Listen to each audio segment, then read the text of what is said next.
Today we are starting with the next side heading of the same chapter, that is regulation of gene expression. In the previous lecture we have completed the mechanism of transcription and translation. We know very well how the protein is synthesized. We know that protein, that is polypeptide, is synthesized by the action of gene. Gene has the information for synthesizing protein. हमारी body में जितने भी functions controlled होते हैं, more or less all the functions are controlled by the protein or by the enzymes, and the protein and enzymes are synthesized by the gene. आज हमको क्या पढ़ना है कि रेगुलेशन ऑफ जीन एक्सप्रेशन. बच्चों, जब जीन एक्सप्रेस होती है तो जीन के एक्सप्रेशन का मतलब फॉर्मेशन ऑफ पॉलीपेप्टाइड. जीन पे जो इंफॉर्मेशन है उस इंफॉर्मेशन का बाहर आना, उस इंफॉर्मेशन का एक्सप्रेस होना, दैट इज जीन एक्सप्रेशन. आज हम पढ़ेंगे जीन के एक्सप्रेशन को कैसे कंट्रोल किया जाता है, जीन के एक्सप्रेशन को कैसे रेगुलेट किया जाता है. नो डाउट जीन प्रोटीन बनाती है, लेकिन जीन को प्रोटीन बनाने का परमिशन मिलता है या नहीं. Which factor is responsible for regulating the expression of gene, इसके बारे में आज हमको पढ़ना है. Numerous examples are given in your book. हम एग्जांपल्स की मदद से कॉन्सेप्ट को क्लियर करेंगे. तो जीन के फंक्शन को, gene is responsible for making polypeptide, कोई उसे भी रेगुलेट कर रहा है, उसके फंक्शंस को भी रेगुलेट किया जाता है. तो our topic, today's topic is regulation of gene expression. How the expression of gene is regulated. Gene is regulated, that is expression of gene is regulated. Product is synthesized, that is also the product which is responsible for the product which is synthesized by the gene. अगर gene को regulate किया जाए, that means gene के product को भी regulate किया जाता है. अगर बॉडी में किसी प्रोटीन की जरूरत है तो वो जीन फंक्शन करेगी, और अगर बॉडी में उस प्रोटीन की जरूरत नहीं है तो उसके फंक्शन को स्टॉप किया जाएगा, उसके फंक्शन को रोका जाएगा. तो gene is regulated and finally the product is synthesized. Gene is responsible for synthesizing product. तो जीन को रेगुलेट करने का मतलब जीन एक्सप्रेशन को रेगुलेट करना है. जीन के एक्सप्रेशन को रेगुलेट किया जाएगा and gene is responsible for the formation of polypeptide.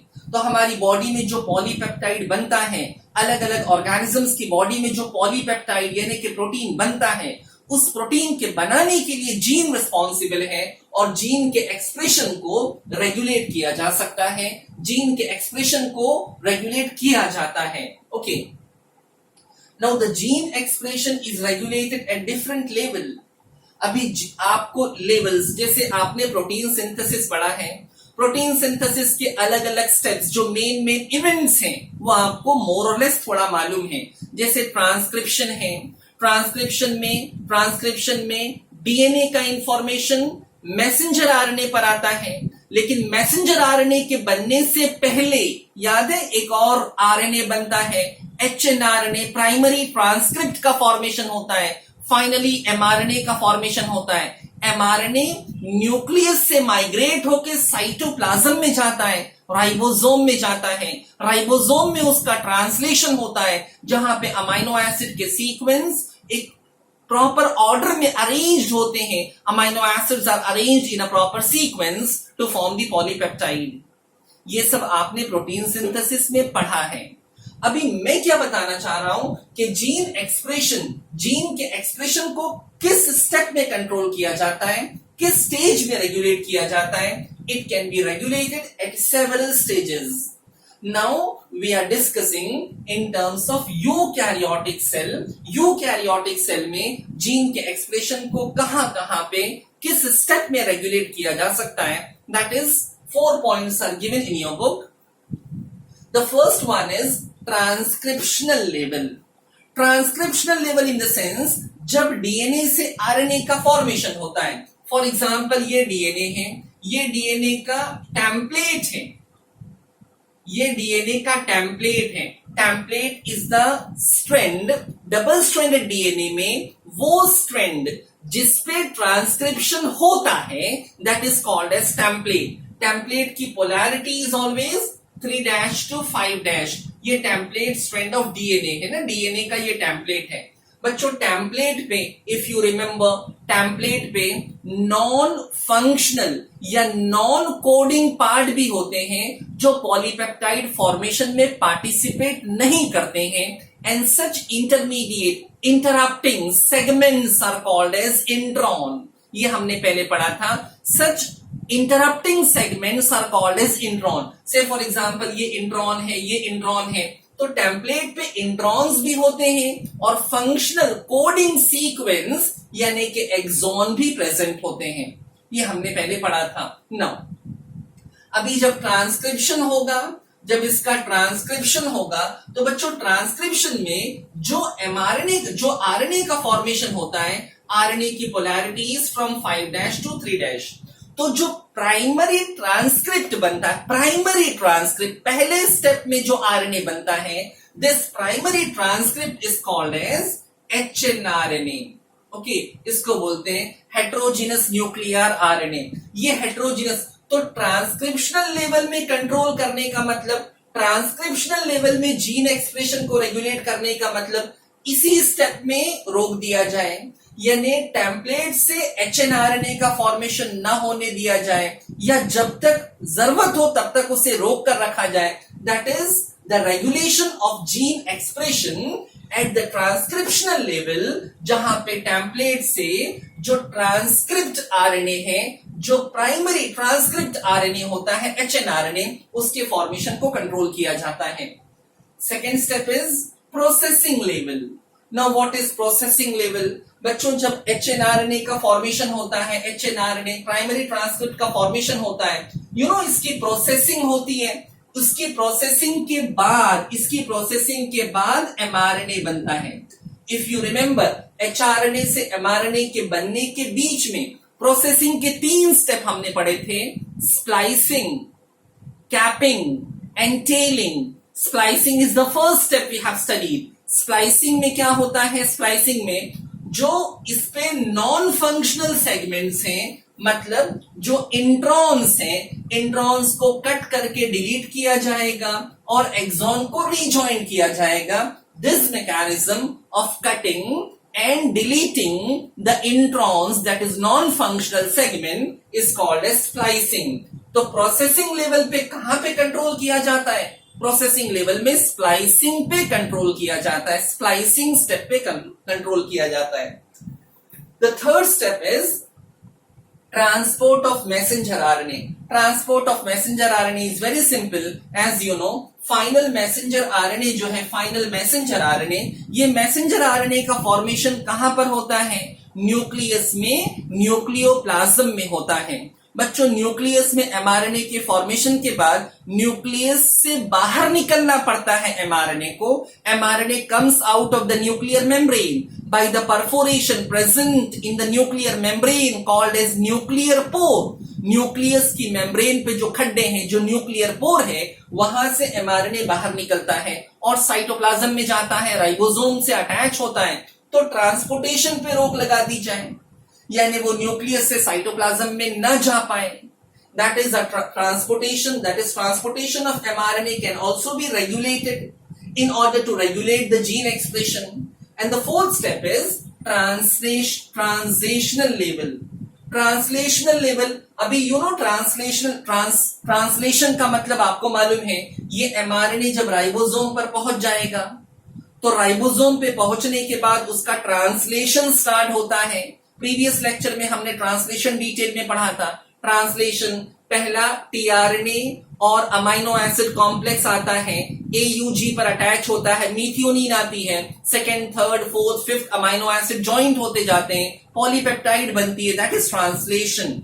तो ट्रांसलेशन लेवल पे भी कंट्रोल किया जा सकता है। ये चारों एप्लीकेबल एक साथ नहीं होगा, किसी भी एक स्टेज में जीन एक्सप्रेशन को रेगुलेट किया जा सकता है। किसी भी एक चीज को कंट्रोल करके उसको रोक के रखना, दैट मीन्स जीन एक्सप्रेशन को कंट्रोल करना। Now, in order to understand all these concept, ना 3 examples are given in your book.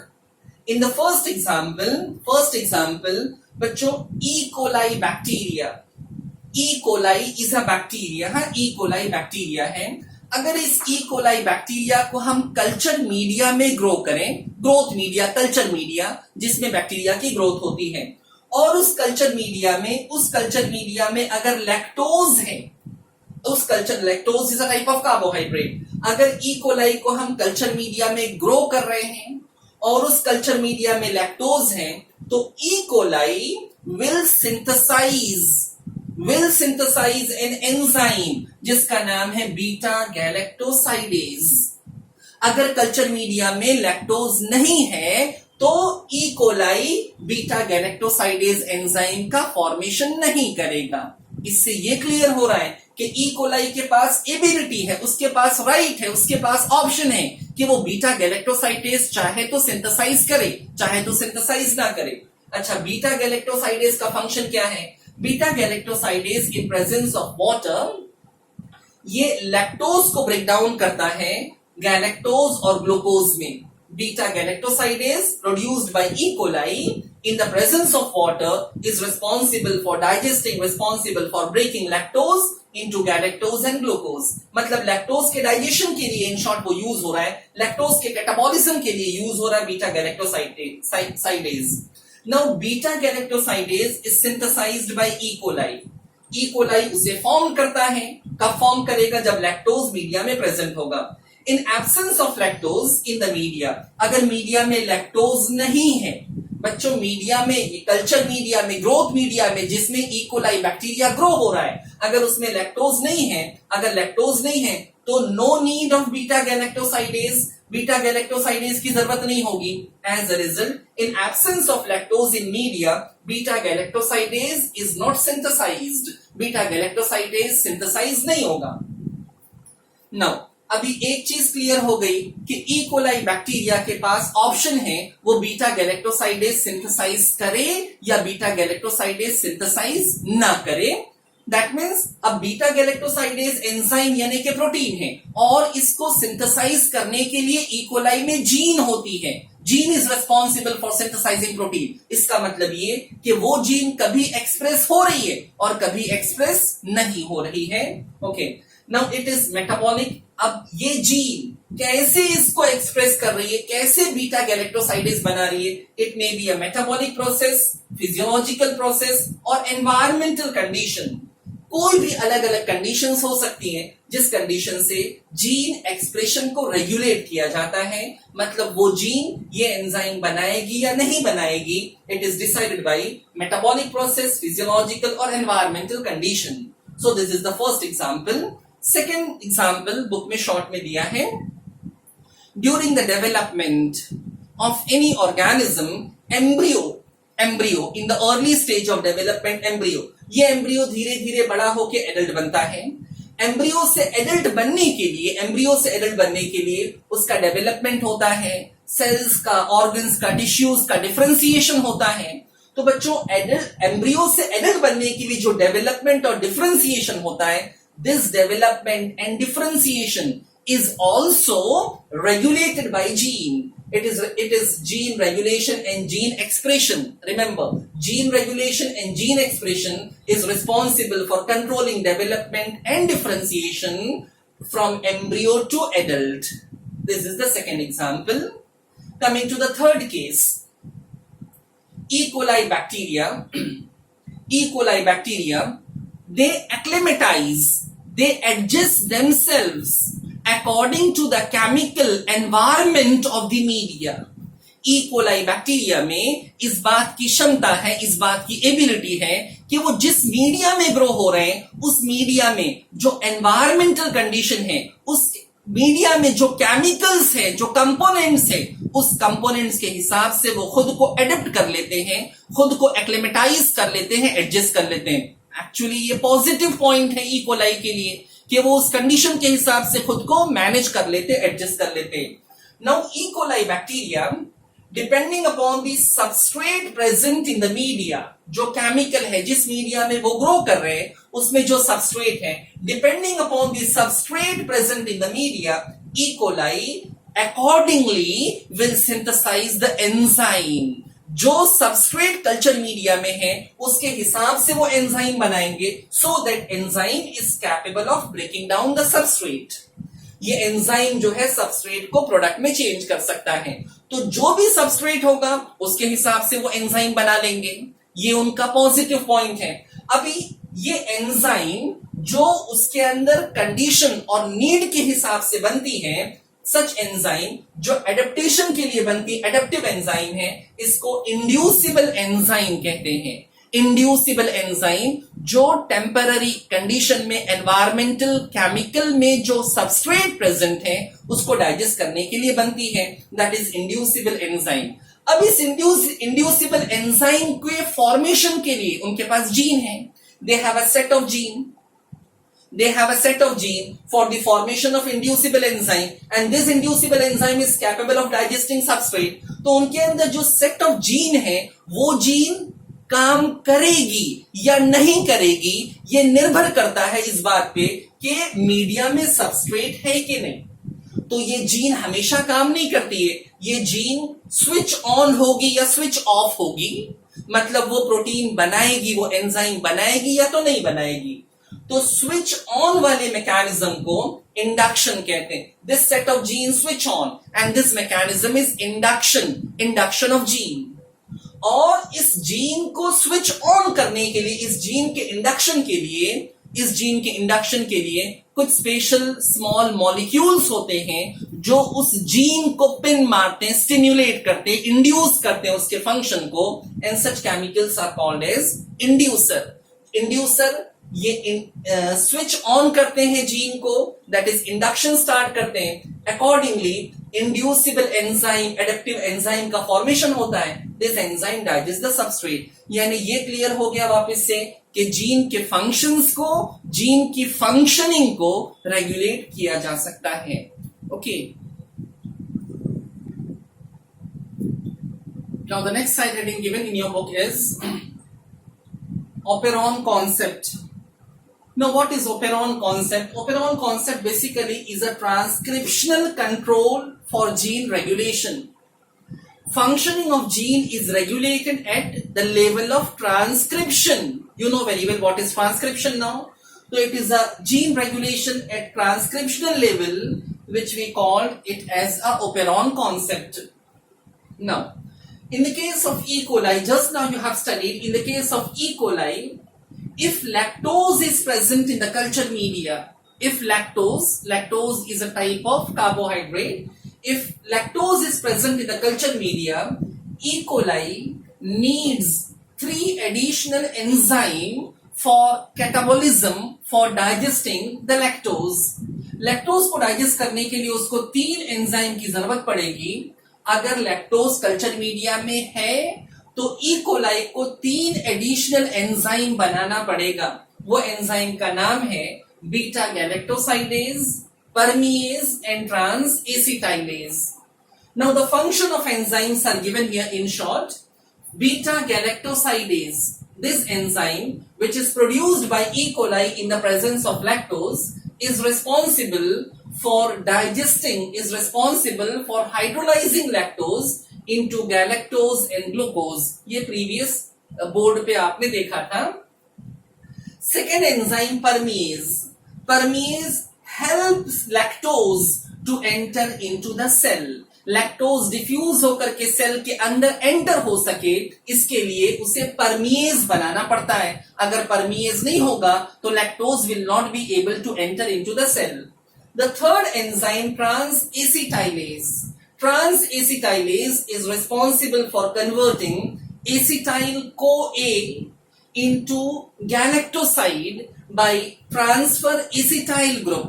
By transferring acetyl group, this trans acetylase convert acetyl CoA into galactoside. तो ये 3 enzyme के functions मैंने यहाँ पे आपको बता दिए।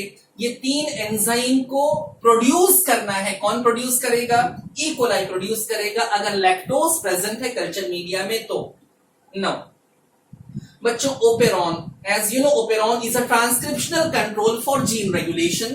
नाउ ओपेरॉन में having a set of gene. Operon is a set of gene. इसमें दो मेन टाइप की जीन्स मैंने यहां पे शो की है. नेक्स्ट इसके बाद वाले डायग्राम में I will show some more detail. यहां पे मैं आपको स्टेप बाय स्टेप बता रहा हूं. ओपेरॉन में दो टाइप की जीन है. एक है operator written by the letter O और दूसरा है स्ट्रक्चरल जीन जिसमें तीन जीन होती है Z, Y and A.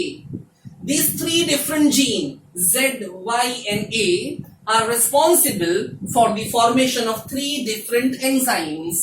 Z gene is responsible for synthesizing beta galactosidase, Y is responsible for synthesizing permease and A is responsible for the formation of trans-acetylase. तो ये तीनों जीन जो तीन अलग अलग एंजाइम्स, तीन अलग अलग प्रोटीन बना रही है, ये तीनों जीन को हम स्ट्रक्चरल जीन कहते हैं. और ऑपरेटर जीन क्या है?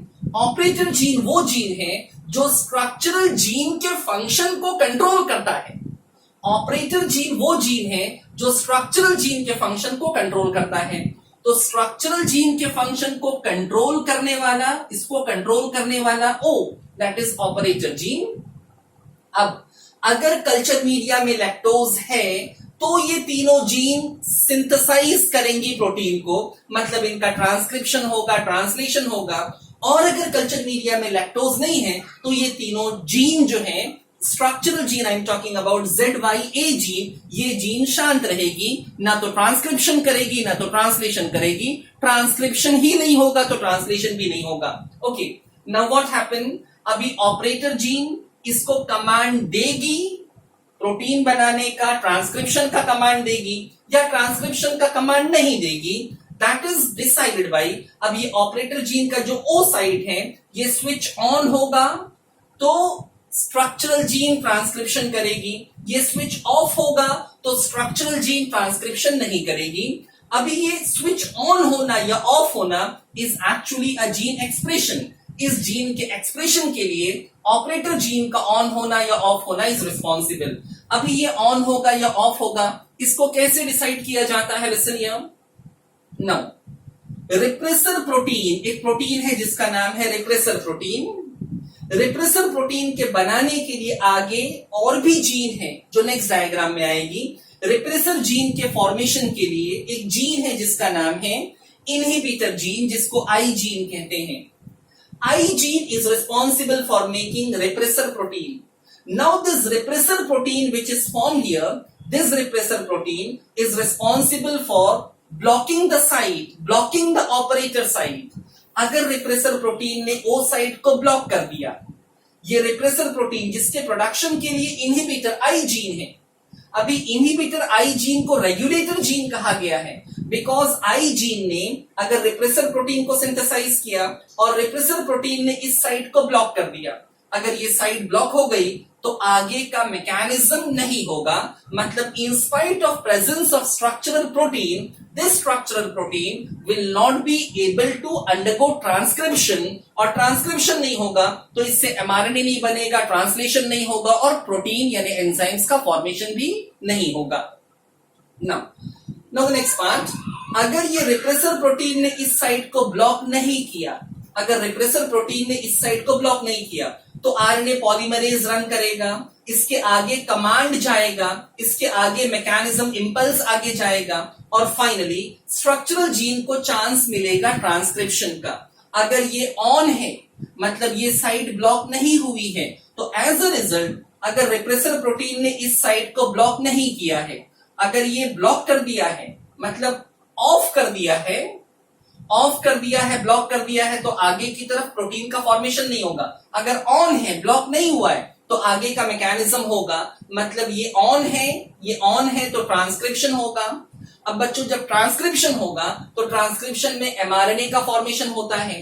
अभी स्ट्रक्चरल जीन में दीज आर दी सिस्ट्रॉन्स, ये 3 सिस्ट्रॉन है, ZYA सिस्ट्रॉन है. Cistron is any gene which is capable of synthesising functional protein. Cistron कोई भी उस जीन को कहते हैं जो एक फंक्शनल प्रोटीन को सिंथेसाइज कर सकती है. तो Z, Y और A ये तीनों जीन ने मिल करके एक साथ एक ही कॉमन आरएनए बनाया जिसको हम मैसेंजर आरएनए या पॉलीसिस्ट्रॉनिक आरएनए कहते हैं। पॉलीसिस्ट्रॉनिक आरएनए का नाम पहले भी गुजरा था। पॉलीसिस्ट्रॉनिक आरएनए मतलब this RNA has 1, 2 and 3 polycistronic RNA. Okay, अब इसमें आगे की तरफ एज यूजुअल इनिशिएशन, टर्मिनेशन, वो सारी चीजें प्रेजेंट होंगी। यहाँ पे आगे की तरफ कैपिंग, टेलिंग, वो सब हम पढ़ चुके हैं। तो यहाँ पे 3 सिस्ट्रॉन है, Z, Y and A, ये तीनों कॉमन एमआरएनए का फॉर्मेशन करते हैं। अभी उसके बाद ट्रांसलेशन होगा। ट्रांसलेशन होगा तो प्रोटीन बनेगी। कौन सी प्रोटीन बनेगी? Beta galactosidase, परमिएज and transacetylase. अब ये प्रोटीन कहां पर यूज होगी? ये प्रोटीन यूज होगी लैक्टोज के कैटाबॉलिज्म में। तो let me clarify this point कि अगर सेल में लैक्टोज है तो ये तीनों जीन का ट्रांसक्रिप्शन होगा, इसका ट्रांसलेशन होगा और ये एंजाइम का प्रोडक्शन होगा। इसके ट्रांसक्रिप्शन होने के लिए जरूरी है कि ऑपरेटर साइट ऑन हो। और ऑपरेटर साइट ऑन कब होगा? जब रिप्रेसर प्रोटीन इसको ब्लॉक नहीं करेगी। रिप्रेसर प्रोटीन इसको ब्लॉक नहीं करेगी। रिप्रेसर प्रोटीन क्यों ब्लॉक नहीं करती है? ये नेक्स्ट डायग्राम में आ रहा है। रिप्रेसर प्रोटीन की साइट को लैक्टोज ब्लॉक कर देता है। That is why repressor protein will not be able to block this site. अगर ये साइट ऑन है, ये साइट ऑन है, क्लियर? ये साइट अगर ऑन है तो ट्रांसक्रिप्शन होगा और ये प्रोटीन बनेगी। अगर ये साइट ब्लॉक हो गई, ये साइट ब्लॉक हो गई, ये ऑफ हो गया, तो आगे का मैकेनिज्म नहीं होगा। इसको ब्लॉक करने के लिए, इस साइट को ब्लॉक करने के लिए रिप्रेसर प्रोटीन लगेगी। Repressor protein is produced by inhibitor, that is I gene. Okay, that is why I gene will be considered as regulator gene. तो ये ओपेरॉन का कॉन्सेप्ट था। ये कॉन्सेप्ट अगर आपका क्लियर है तो इसी से रिलेटेड नेक्स्ट कॉन्सेप्ट है lac operon, that is operon for lactose. अगर सेल में अगर कल्चर मीडिया में लैक्टोज प्रेजेंट है, ये भी कॉन्सेप्ट वैसे ही था मगर ये बेसिक कॉन्सेप्ट था। इसके आगे का कॉन्सेप्ट इससे एडवांस है। अगर कल्चर मीडिया में लैक्टोज प्रेजेंट है तो ऐसे कंडीशन में क्या होगा और ये जीन कैसे ट्रांसक्राइब करेगी, that we will see in the next slide, in the next lecture.